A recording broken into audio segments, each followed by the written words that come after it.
بسم اللہ الرحمن الرحیم۔ حضرات محترم، میرے بھائی بہنوں اور بیٹیوں، میں اسوہ رسول اکرم صلی اللہ علیہ وسلم قرآن کریم کی روشنی میں بیان کر رہا ہوں۔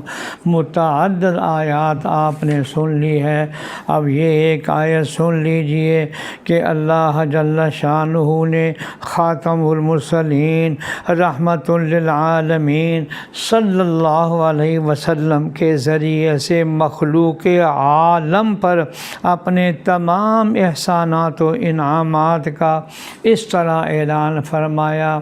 آیت قرآنی ہے، الیوم اکملت لکم دینکم واتممت علیکم نعمتی ورضیت لکم الاسلام دینا۔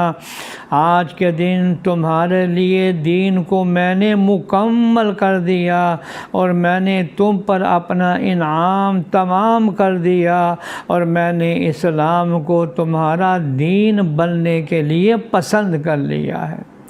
پھر اللہ جل شانہ نے انسانیت کے اس محسن اعظم صلی اللہ علیہ وسلم کو اپنے قرب و محبت خصوصی کی خلعت سے سرفراز فرماتے ہوئے ارشاد فرمایا، ان اللہ و ملائکتہ یصلون علی النبی یا ایھا الذین آمنوا صلوا علیہ وسلموا تسلیما۔ یقیناً اللہ اور اس کے فرشتے نبی پر درود بھیجتے ہیں، تو اے ایمان والو تم بھی اس پر صلاۃ و سلام بھیجتے رہا کرو۔ الحمدللہ ہر نماز میں اتحیات میں درود شریف پڑھا جاتا ہے، اللہم صلی علی محمد وعلی آل محمد کما صلیت علی ابراہیم وعلی آل ابراہیم انک حمید مجید۔ اللہم بارک علی محمد وعلی آل محمد کما بارکت علی ابراہیم وعلی آل ابراہیم انک حمید مجید۔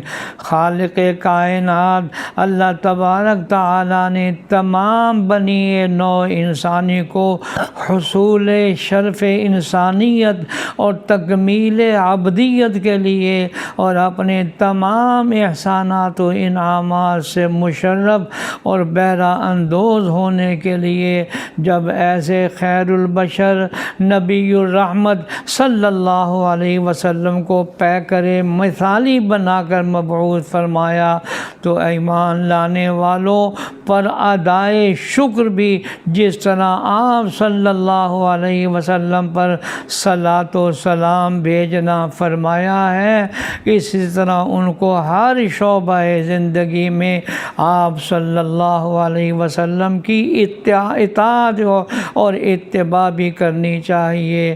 اللہ جل شانہ ہمیں حضرت صلی اللہ علیہ وسلم کی ایک ایک سنت پر عمل کرنے کی توفیق عطا فرمائے، آمین یا رب العالمین۔